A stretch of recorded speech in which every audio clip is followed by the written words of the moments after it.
आप लोगों ने देखा होगा कि किस तरीके से एक अनजान व्यक्ति जेड प्लस सिक्योरिटी कवर होते हुए उस बीच में घुस के फारूक अब्दुल्ला को जान से मारने की कोशिश करता है। तो इस वीडियो में जानेंगे कि ये घटना कब हुआ, कैसे हुआ और उस इंसान का नाम क्या है और वो मारना क्यों चाहता था फारूक अब्दुल्ला को। फारूक अब्दुल्ला कौन है सर? आप लोग को पता होगा फारूक अब्दुल्ला जो कि 3 बार चीफ मिनिस्टर रह चुके हैं जम्मू कश्मीर के, और करण जो प्रेजेंट जो चीफ मिनिस्टर है उमर अब्दुल्ला उनके पिताजी हैं, और उनको कल के दिन पे जान से मारने की कोशिश की गई थी। सारा चीज़ बताऊंगा आप लोगों को, उसका नाम क्या था और किस जगह पे ये इंसिडेंट हुआ था, वो सारा चीज़ जानेंगे। देखिए ये घटना कल के दिन पे हुआ था, कल यानी 11 मार्च को हुआ था। ये जम्मू कश्मीर के royal park greater Kailash outskirt of Jammu Kashmir, वहाँ पे एक शादी अटेंड करने के लिए गए थे। तो शादी किसका था बोले तो आपको बताता हूँ। शादी एक उनके पार्टी के लीडर, जो कि उनका भी एक पार्टी है, सारे आप लोग को पता होगा या नहीं भी पता होता तो बता देता हूँ। उस पार्टी का नाम है जम्मू कश्मीर नेशनल कॉन्फ्रेंस। उस पार्टी के एक लीडर, उनका नाम है BS चौहान, उनके बेटी के शादी में उनको न्योता दिया गया था, उनको इनविटेशन दिया गया था, तो वहाँ पे वो गए हुए थे। तो ये इंसिडेंट जब वो शादी पे गए थे, जब शादी से वापस लौट के आ रहे थे, तब एक इंसान वो बहुत पहले से टारगेट करके बैठा हुआ था, और उसने खुद बताया भी, कॉन्फेस भी किया पुलिस को कि मैं मारना चाहता था उसको बहुत सालों से। वो आगे बताऊंगा। उससे पहले ये घटना कैसे होता है मैं आप लोग को बताता हूँ। जब वो रिटर्न होके आ रहे थे, आप लोग यहाँ पे देख सकते हैं वीडियो पे, एक CC कैमरा पे कैप्चर किया गया है। वो वापस लौट कर आ रहे थे, उनके दोस्तों के साथ आ रहे थे, और आप लोग देख सकते हैं आगे पीछे उनके NSG कमांडो से और पुलिस के जवान भी वहाँ पे मौजूद थे। तो जब आ रहे थे तब अचानक एक आदमी ब्लैक कोट पहना हुआ था, वो भाग के जाता है, भाग के जाके पिस्तौल उनके सर के सामने मतलब पॉइंट करके, टारगेट करके गोली मारता है। लेकिन वो गोली अनफॉर्चुनेटली मिस हो जाती है, मिस कर जाती है, क्योंकि NSG कमांडोस ने पकड़ लिया था और वो पीछे से गया था, पीछे से दौड़ के गया था। उसके बाद उसको पकड़ लिया जाता है, उसका पिस्तौल वगैरह छीन लिया जाता है। आप लोग देख सकते हो किस तरीके से NSG कमांडोस रेडी हो गए थे शूट करने के लिए, और उसके बाद उसको पकड़ लिया। शादी थी हमारे जो लीगल सेल के प्रेसिडेंट हैं, उनकी लड़की की शादी थी, तो वहाँ आए थे, हम बैठे हुए थे, सारे एंजॉय कर रहे थे, रोटी छोटी खाई उन्होंने जो भी। तो फिर वो कह रहे मैं जाना है, डॉक्टर साहब कहने लगे, तो है चलो। हम आ रहे थे, बस इधर ही पीछे जहाँ हम खड़े हैं इसके पीछे ही एक आदमी आता है, तो उसने रिवॉल्वर बिल्कुल टच करके रखता है। तो जैसे टच कर, वो जो साथ है स्कूटी वाले डॉक्टर साहब को सीधा बिल्कुल टच, और स्कूटी वालों ने ऐसे किया तो वो गोली ऊपर चल गई। बस भगवान की कृपा है जो डॉक्टर साहब बच गए।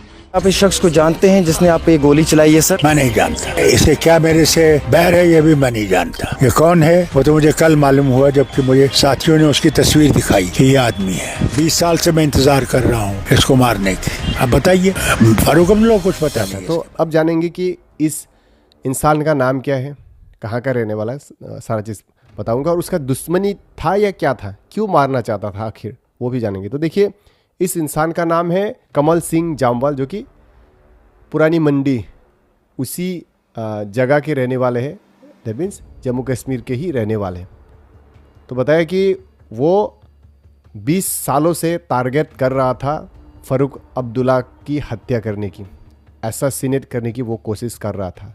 तो उस दिन उसको पता चला कि वो वहाँ पे जाने वाले हैं, तो वो रेडी था, लोडेड गन लेके, लोडेड पिस्तौल लेके वो रुका हुआ था कि कब आएंगे, कब आएगा फारूक अब्दुल्ला और मैं कब हत्या करूंगा, वो शूट करूंगा। वो शूट करने के लिए रेडी था, और जब वो रिटर्न होके आ रहे थे तब उसको दिखाई दिया, तो पीछे से दौड़ के उसने कोशिश तो किया, अटेम्प्ट तो किया, लेकिन NSG कमांडोस ने बचा लिया फारूक अब्दुल्ला को।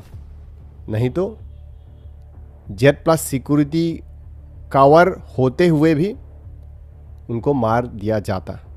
थैंकफुली किसी तरीके से वो बच गए। तो बताया कि आपका क्या दुश्मनी है, तो बोला कि मेरा सेल्फ इंटरेस्ट पे, मेरे सेल्फ मोटिव पे मैं मारना चाहता था फारूक अब्दुल्ला को।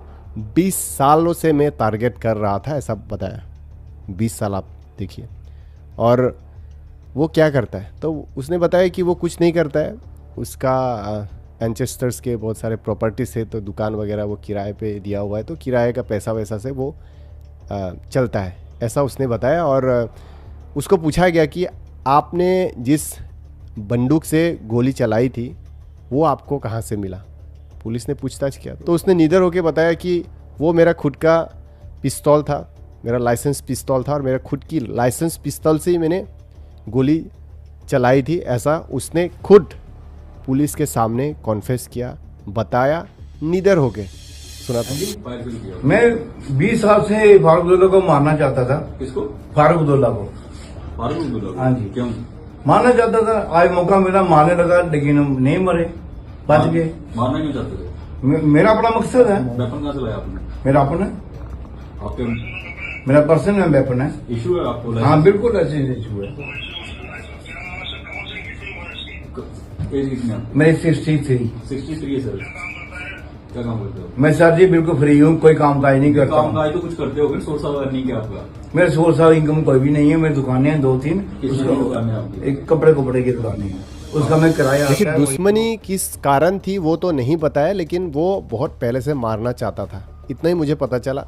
शायद अभी इंटरोगेशन वगैरह किया जाएगा या उनको थप्पड़ वप्पड़ लगाया जाएगा तो शायद वो बता देगा। और उसके हिसाब से तो ये नहीं लग रहा है कि उसको सुपारी या पैसा के लालच में किया हो, ऐसा तो नहीं लग रहा है। शायद उसका खुद का, उसने तो बताया कि मेरा सेल्फ इंटरेस्ट की वजह से या उसके मोटिव था मारने का, जिसके कारण उसने कोशिश तो किया था, लेकिन वो बुलेट मिस हो गया था।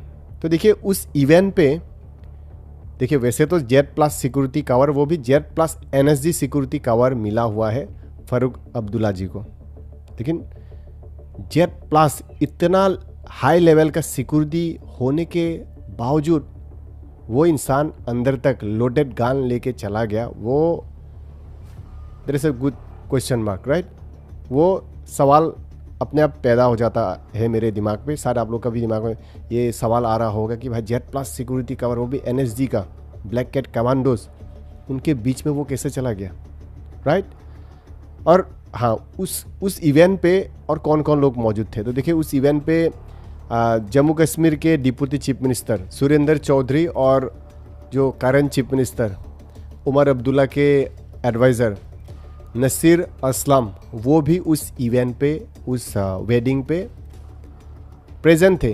लेकिन सवाल ये होता है कि इतने बड़े बड़े नेता, वो तो भाई फारूक अब्दुल्ला बहुत पुराने नेता है, सीनियर, बहुत ही सीनियर नेता है। जैसे कि मैंने आप लोग को बोला ही था कि वो पहले 3 बार, जितना मुझे पता है 3 बार वो चीफ मिनिस्टर बन चुके हैं जम्मू कश्मीर के, सिंस सितंबर 1982 वो पॉलिटिक्स पे चीफ मिनिस्टर बने थे 1982 को। बहुत सीनियर और ऐसे सीनियर नेता और Z+ सिक्योरिटी, वो भी NSG cover, right? Z+ security, उसके बाद आता है SPG।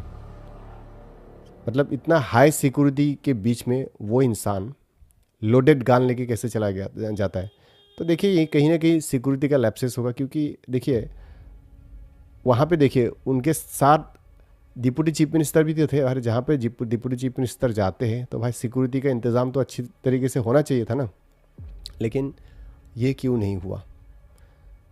रेस्पॉन्सिबल कौन होता अगर उनको मार दिया जाता? तो ये सवाल पैदा होता है, राइट? और उमर अब्दुल्ला जो कि करंट चीफ मिनिस्टर है, सर्विंग चीफ मिनिस्टर है, उन्होंने भी दुख प्रकट किया और सिक्योरिटी लैप्सेस होगा शायद। और वो इंसान कैसे गन लेके कैसे चला गया बिना चेक इन के वेडिंग के अंदर में, ऐसा उन्होंने भी लिखा।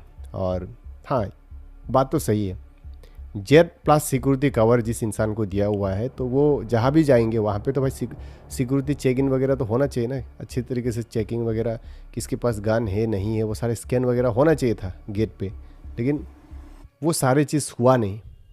तो ऐसे ये तो डेफिनेटली ये तो सिक्योरिटी लैप्सेस ही कहना पड़ेगा, राइट? नेग्लिजेंस कहीं ना कहीं था जिसके कारण ये हुआ। भगवान के शुक्र, अल्लाह की शुक्र की वजह से वो बच गए, अदरवाइज ये दूसरा हेडलाइन बन जाता कि फारूक अब्दुल्ला को एसेसिनेट किया गया, इस तरीके से इंदिरा गांधी बोलिए या महात्मा गांधी, राइट, राजीव गांधी, उन लोगों को जिस तरीके से एसेसिनेट किया गया था, उसी तरीके का एक सिचुएशन एक पैदा हो गया था। ये होने ही वाला था, शूट भी किया था, लेकिन लकीली वो बच जाते और किसी तरीके से उस इंसान को पकड़ लिया जाता है। तो अभी हिरासत पे है, इंटरोगेशन वगैरह ये सारा चीज़ किया जा रहा है। और ये था थोड़ा, ये वायरल चल रहा था, ये पूरी